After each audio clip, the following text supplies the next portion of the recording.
Patch notes, baby. Let's go. Not a build guide. Yada yada. Patch notes, though. I wonder if it's going to have anything that'll be important. I am looking forward to, or hoping to see,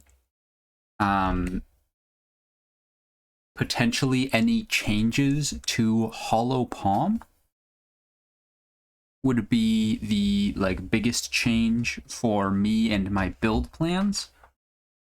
And perhaps some skill changes, primarily in the way that the chaining of killing Palm works, because sometimes it just whiffs, and that's really annoying. Let's get into it. Biggest expansion yet, Runes of Aldur League. Find a remnant, you can craft an item of your choosing by using runic recipes. Depending on what you use, you'll get a new encounter with tough enemies. Each additional one increases the number of waves. Okay, and adds additional runic modifiers to the enemies with each wave. Start with a number of slots between 2 and 10, higher numbers being rarer, but you can craft rarer items. Monsters raised by the remnants drop Verisium metal, which is a new currency. New NPC with 4 new quests. You can unlock new crafting features. After unlocking the Reforging in Act 1, you can add Runic Ward to your armor by spending Verisium. Armors lower than level 55 gain it with no downside. Above the levels, trade some of their regular base defenses for Runic Ward. Runic Ward is a defense that kicks in once you reach 1 life, which allows you to continue to survive while your Runic Ward takes damage. It regens independently of your life. Okay, so you do stay on 1 life. So you're not dead. I don't know if PoE 2 has a cast on death meta gem, but you would not be considered, dead but alive. It was just a small thing that I was wondering about. I think it requires, again, a meta gem that I don't believe exists in the game yet, if it ever will. And it would require you to die, which clearly you don't do. 13 new alloy currencies can be unlocked through remnant encounters after completing quest in Act 2, Pharaoh's quest in Act 2. They add new crafted modifiers to items by replacing an existing modifier similar to perfect essences. In Act 3, you'll unlock unique Verisium rune forging. You can upgrade the base type of unique armors that drop lower than level 55. Generally increases base defenses, allowing low-level unique armors to become more competitive in the endgame. If they're above level 55, they can still be runeforged to modify their defensives to include Runic Ward at the cost of reducing their other defenses. A unique Verisium reforging does other stuff for Kalguran uniques. 13 ancient runes when you complete the quest in Act 4. Powerful bonuses for each weapon type. 13 mythical early game runes that are crafted from remnant encounters provide significant boosts to level 15 plus characters. Okay. 3 fluxes can be crafted from remnants, transform the resistances on your items from one element to another. That's nice. 15 meta crafting runes that can be crafted from remnants. Okay. 60 runes that can be created by destroying a unique to make or 60 plus runes that can be created by destroying a unique to make a rune that gains some of its properties. That's the Olroth's Legacy, I believe.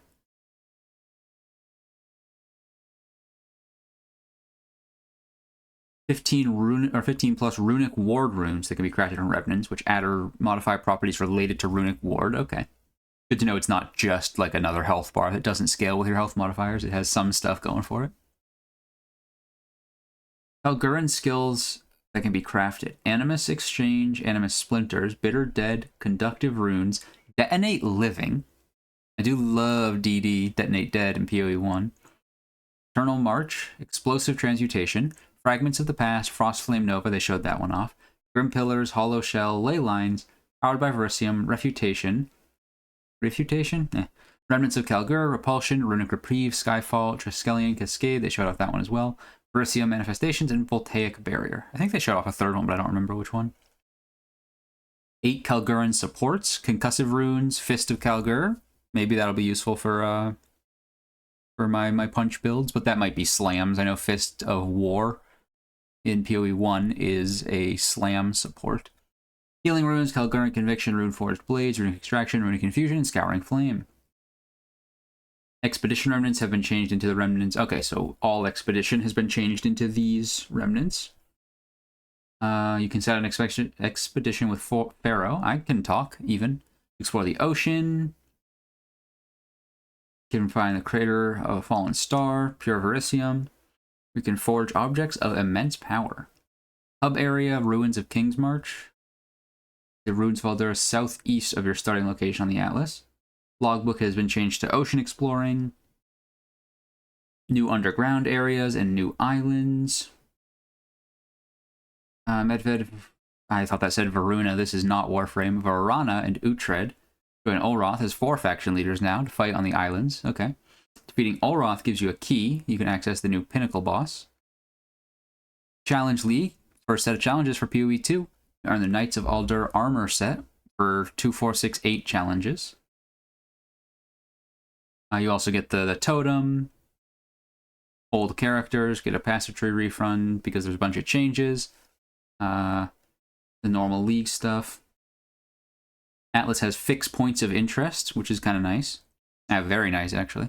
All league mechanics on the Atlas have quests that introduce the mechanic. That's also very nice. All Pinnacle bosses have quest versions that can be accessed deterministically, alongside repeatable non-quest versions that are a greater challenge. And 30 new endgame areas. Origins of Divinity. New endgame storyline. Cataclysms of the Beast invoked Ancient Protocol, designed to scour for and purge corruption. First, the Atlas to enter the fortress and activate the gates. Obtain keys to reach the ancient precursor and destroy them. On completion of your first tower, fortress. This tower at the center of it was how you get that new spear, I believe, the lightning spear. Maps inside the fortress grant passive points. Entirely replaces the previous method of gaining Atlas passive. Okay.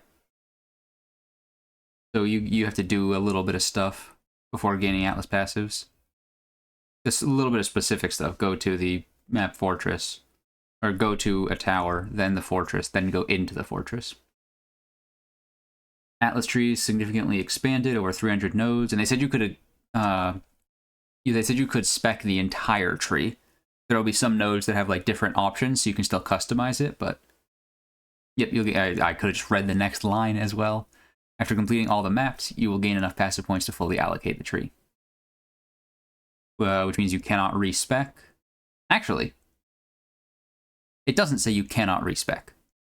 It says there's no need to allow respecialization, which I assume means that you can't respec, but multi-choice nodes on the tree can be changed between options at any time. I imagine they won't affect your current map if you switch them out. That'd be kind of dumb. Anyway.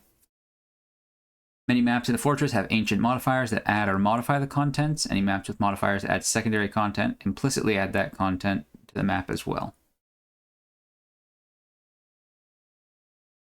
I might be dumb, but I don't understand what that means.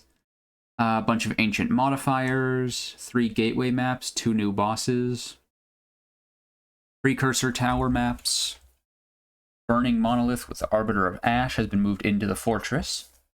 Quest version of the Crisis Fragments have added 2 Enigma Chambers, 2 Enigma Chambers, 2 new Citadel maps, drop keys to the new Pinnacle boss, Arbiter of Divinity Pinnacle boss, and maps in the fortress can be completed by killing the Arbiter of Divinity 5 times to complete different sections of the fortress. So if you want to rush, if you don't want to like take it slow, you can just go and kill the Arbiter of Divinity, and it'll seemingly give you like a section cleared with it as well as a chunk of Atlas points. But I mean, maybe you have to do all 5. The Masters of the Atlas, which is nice. 12 nodes. You can pick 4 of them at the same time. You can change your selection at any time. They did show this off earlier, but I originally, because it looks like you unlock 1 row at a time. There's 4 rows of 3, and you can pick multiple from the same row. It's not like 1 of each row. All 3 can be allocated at the same time. Yeah, but I think you only choose 1 per map, and you can just quickly swap between them. Each row of 3 by performing missions. You can clear a corruption nexus for Doriani. You Go slightly southwest for Hilda, and an anomaly map for Jado. I'm not going to read through all of this stuff. That's like the important stuff. Obviously, it's like, oh, there's a new storyline for Delirium. Cool. New storyline for Breach. I really like the Breach tree, even if it's like now like reeled back state for PoE 1. So I imagine it'll be really nice for PoE 2. Ritual Aoife already showed up if you played a Druid last league when you go and do the rituals in Freythorn. I don't remember if it's right before. I think it's right after King in the Mists. Aoife's spirit shows up. And I believe it shows up again when you do the spirits in Act 4. But I don't remember. I just know for a fact it shows up in Freythorn. Or at least did show up in Freythorn. As Druid. But... and the spirits, honestly, the spirits everyone might have got to see. I played one character last league and it was a Druid, so she might have shown up in the spirit area for everyone. But now she's tied to Ritual as a whole. Also, they say Ritual, yep, all items in Endgame Ritual rewards are now either uniques or omens. Okay, that's good to know, because one thing I was kind of planning on doing, someone commented on one of the other videos, and I was like, oh, that's a good idea, is just farming Freythorn to get face breakers early. But endgame rituals are uniques or omens, so that is not something you can do. And then your tribute is just gives you progress towards audience with the king. Nice.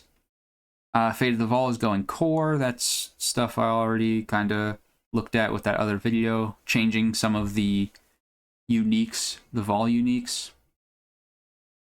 A little bit of a nerf to its series rule. Pretty big nerf to its series Splendor Energy Shield. Pretty big nerf to a lot of stuff. Okay. Hate Forge is better if you only use 1 or 2 skills that require glory, but worse if you used up to the maximum of 5.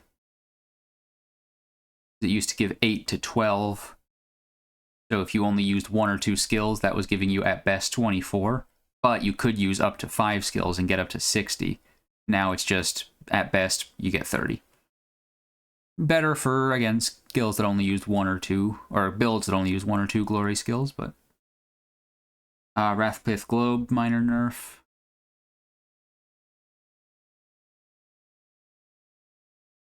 Okay, Shackles of the Wretched no longer rolls elemental ailments other than freeze. You inflict are reflected. I imagine that's to say are reflected to you. But it does roll increased damage per curse on you. That plus that new unique one with curse magnitudes are 0. You can find some way to reflect all the curses onto you. I think there was something else that gives you like 30% increased damage, so this will be nice to that. And the Vertex is no longer plus 2 to 4 to all skill gems. It's now 3 to 5, but only to curses. Abyss has been changed on the Atlas.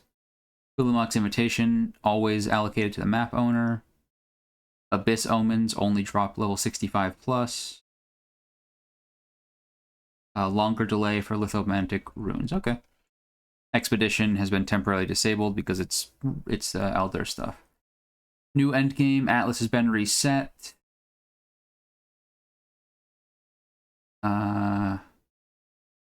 Support for searching, that's kind of nice. Zoom out a little bit more.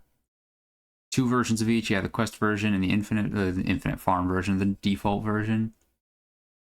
There's probably a lot of cool stuff here. Waystone's new 2D art, sure. You can use 3 omens of these omens here. Cool. Oh, yep, this is nice. This is really nice. Campaign replayability. Some areas have been shortened. I really hope that Aqueducts, I think is what it's called, is one of those. Removed the Dreadnought Vanguard, and now Jamin-Ra is just in the Dreadnought. That's really nice. Dreadnought, I just don't really like that much as a map. So getting rid of Dreadnought 2.0. Oh, right here. Waterway levers have been turned into pressure pads that you simply need to walk over. And the final part of the level has the water pre-drained. Nice. So it's 1 less lever, and also you don't actually need to pull them. Area order in Act 3 has been somewhat rearranged to make progression smoother. and monster density in the second half of the campaign, particularly interludes, has been reduced. Okay, player changes. Bleed damage on players no longer increase while the player is moving. Does not affect bleeds players apply to monsters. That's really nice. Maximum Runic Ward is now added to your starting honor when beginning the trials. Doesn't matter for the no-hit runs, but for just like default, like especially like carries, if you're trying to carry, Runic Ward might be nice so you don't have to worry about getting hit a couple times. You just get a bunch of max honor. Defenses keyword is no longer in use. Existing uses of defenses now explicitly refer to armor, evasion, and energy shield to make it clear that they don't apply to Runic Ward, resistances, block, or other form of protection. Purely description change, yeah. Only a single leech instance per resource can apply at a time. If multiple are active, only the one with the highest recovery rate will recover until it expires. That's a bit of a hit to Acolyte of Chayula. Now, a limit on the maximum amount of damage a hit can be considered to deal for leech. If they deal less than hits that deal less than 40,000 total damage are unaffected.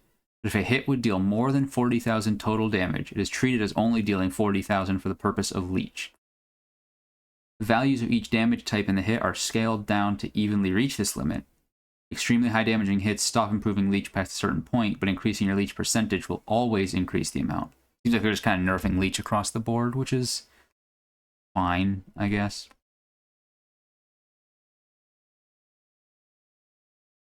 Formula for chance to deflect has been adjusted to provide better scaling with investment. Cap of 95%, which Evade also has a cap of 95. New chance to deflect is some bullshit. It's 150 times 1 minus the attacker's accuracy over the attacker's accuracy plus 0.12 times the defender's deflection. Okay. Capped at 95%, of course. Parry, shield block, and resonating shield no longer delay heavy stun buildup from decaying longer than expected. Okay. Melee attacks can now apply splash damage once per damaging area. Okay.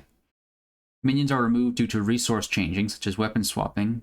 Newer minions are prioritized for removal over older minions. Okay.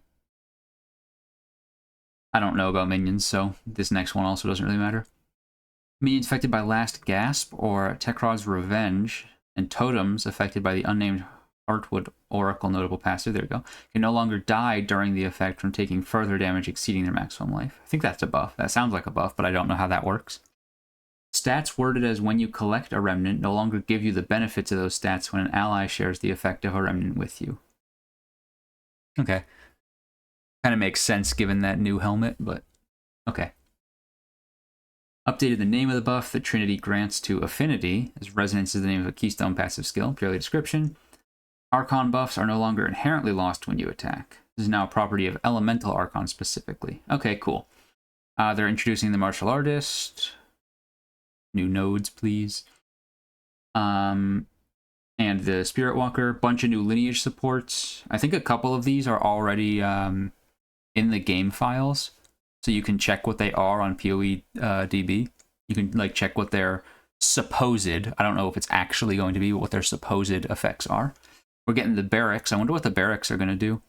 Brutus's Lead Sprinkler is a strength stacker. I think they showed off Brutus's, right? It's the one that has like a... It triggers like Fire Blast on attack based on your strength. Has a chance based on your strength. But specifically Barracks Respite. But all Barracks rings, because of the taming, are very good. But I don't know if they're adding the taming. Doesn't look like it. Obviously, Mage Blood. Mage Blood in PoE 1 is basically, it makes it so your flasks are always effective. Your utility flasks are always affecting you. I wouldn't be surprised if Mage Blood PoE 2 is just the same for charms. Makes it so that your charms are like always counted as being in effect on you. That could be pretty good. We got split personalities. Split personalities are they're jewels that give you they give you stats the farther away they are from your starting. I don't remember what the stats are what the possible stats are. Yeah, so in PoE 1, it is a jewel. It gives you 40 accuracy, 40 armor, 5 dex, 5 energy shield, 40 evasion, 5 int, 5 life, 5 mana, 5 strength. Any 2 of those.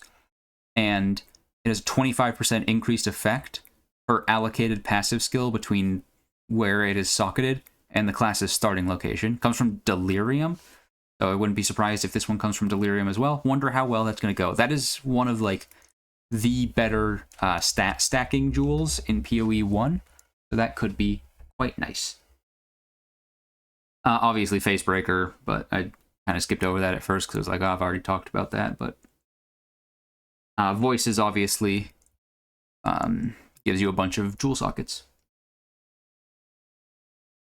8 new idols that come exclusively from monsters possessed by Asmirian spirits.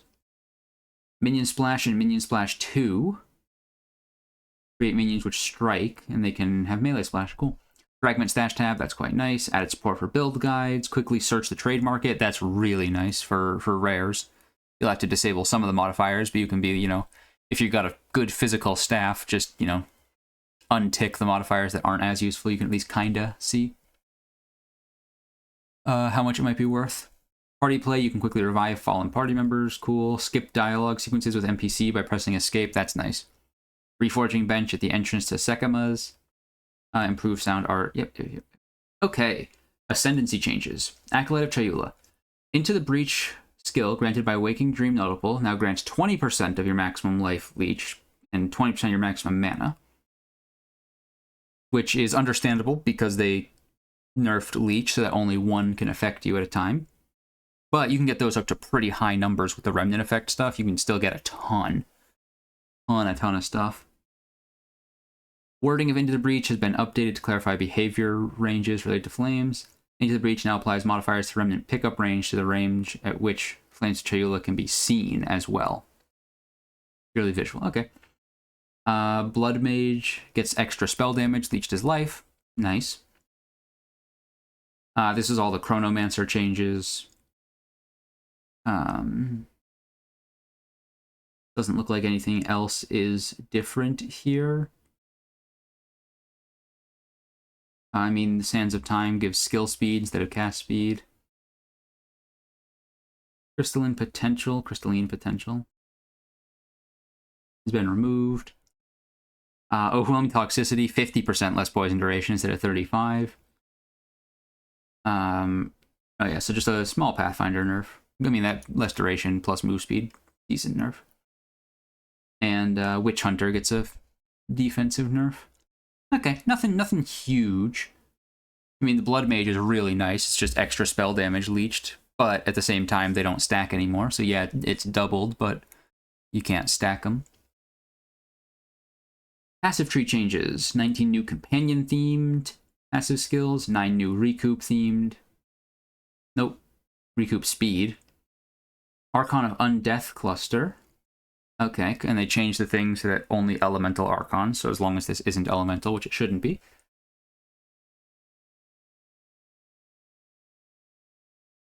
Okay, Ancestral Bond. Placing totems has no cost, does not consume charges, does not require consuming charges. Still causes them to reserve 75 spirit, and now it only doubles the totem limit instead of removing it.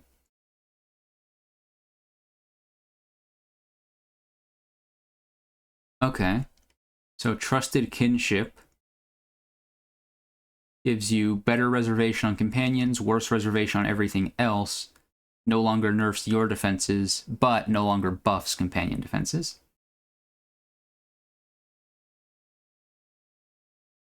They shot Volpact in the back of the head. It was the same as in PoE 1. There was no way that was surviving forever. 50% more amount of life leeched, 67% less life leech speed, cannot recover life other than life leech.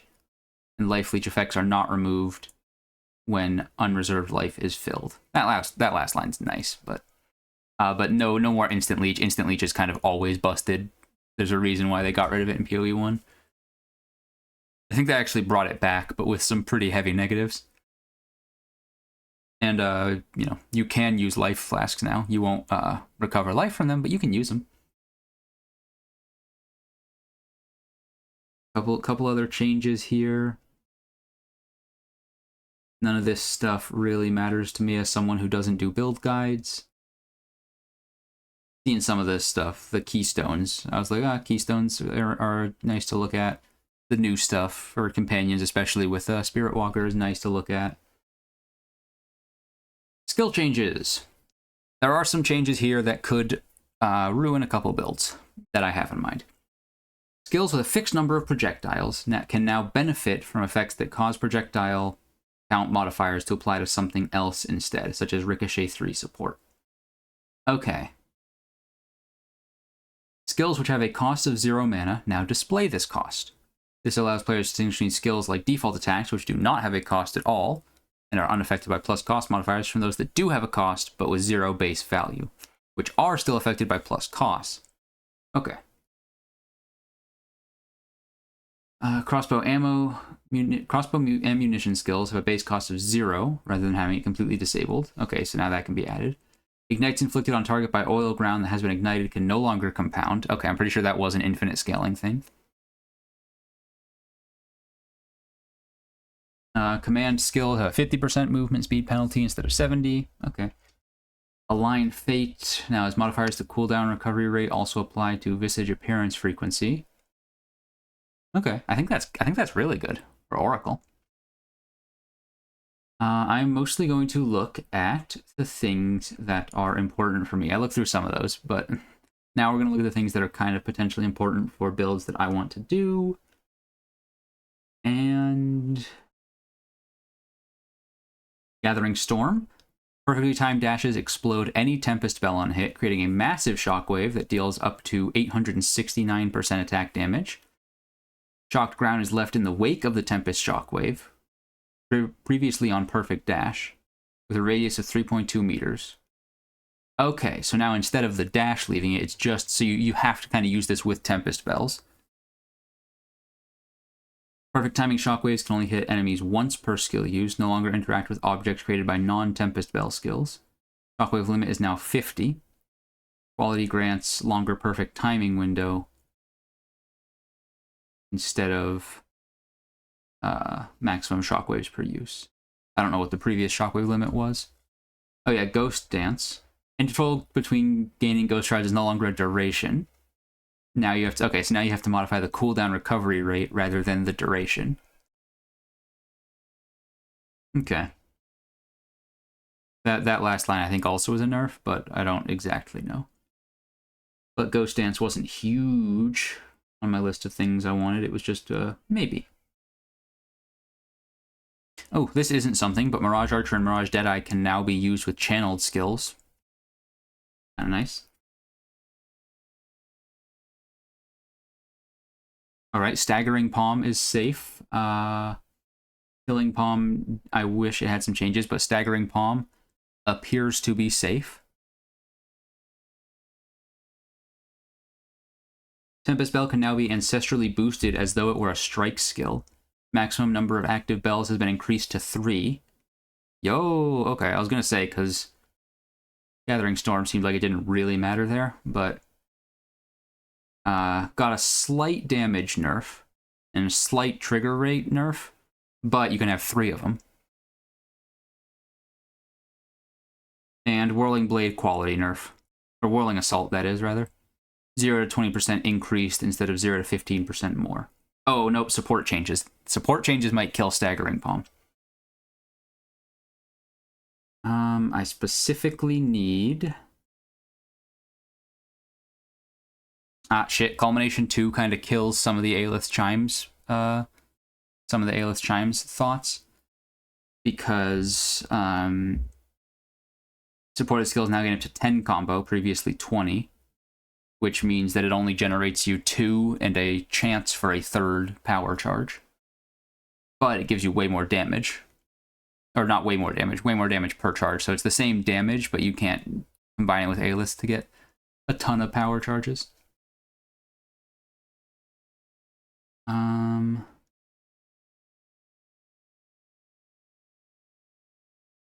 None Nah, looks like we're safe. Looks like Staggering Palm plus Retreat is safe. Which is nice. Nice to know.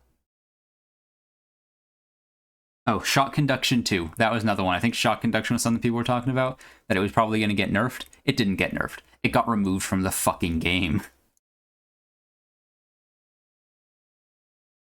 Okay, unique item changes. Oh, I just realized something that I didn't check, but I thought they did all the keystones at the top.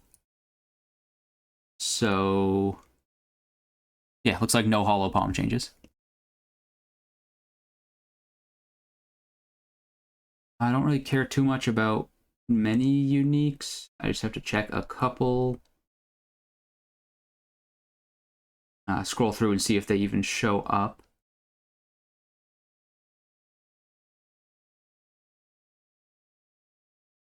Nope, okay. Wanted to see if maybe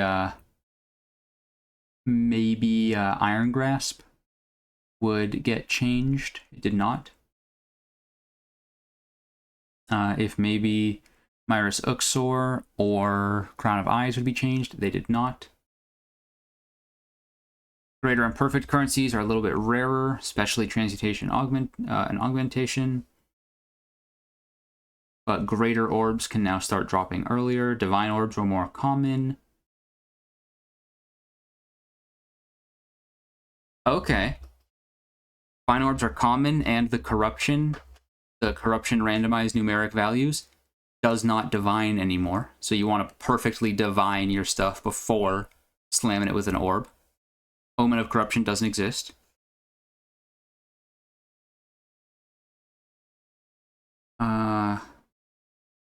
Martial weapons and flasks are more likely to be of the highest base type available. That's nice. Amount of armor and evasion granted by items and modifiers has been increased up to about 15% once you get to 80 plus. It's kind of nice. Energy shield got a little buff earlier, and then one of the base types got a little nerfed.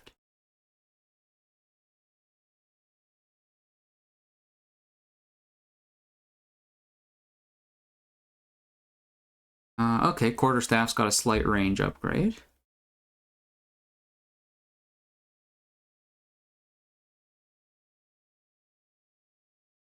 Okay. +2 all melee and projectile have been changed at max tier from 7 down to 5. Lower tiers have also been adjusted. And then for two-handed, and then one-handed have been brought from +5 to +4. +2 on quivers is now +1. Perfect Essence of Battle got a pretty big nerf. It doesn't look like they changed gloves, so it looks like gloves still get +2. Body runes give a good chunk more armor and energy shield. Nope, life and energy shield. And leech. Okay. Seems like maybe just rune buffs kind of across the board.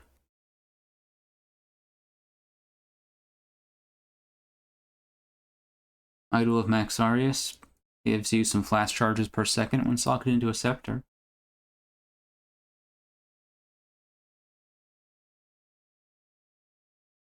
Maximum Rage on Ruby Jewels can now be rolled up to 2. That seems pretty good for Rage builds, especially with the nerf earlier. The Vol unique. Yeah, it was gloves, I think. Amazing how bad my brain is. Yeah. At max, if you were going like heavy on the glory skills, it's from 60 down to 30. But if you're only using like 1 or 2 glory skills, then this is just like a big buff for you on those gloves and on this.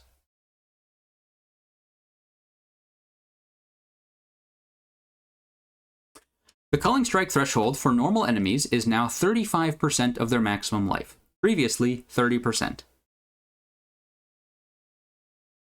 I'm not actually going to pull a calculator out for that. But I am pulling a calculator. I'm just putting it off to the side. You used to need to get 334. So 234% increased culling strike threshold. Now you only need 286. So that is significantly easier to get. It doesn't help you for rares and for it doesn't help you with rares or magics or uniques. But now with just the helmet and the gloves, you can fully cull normal monsters. That's nice.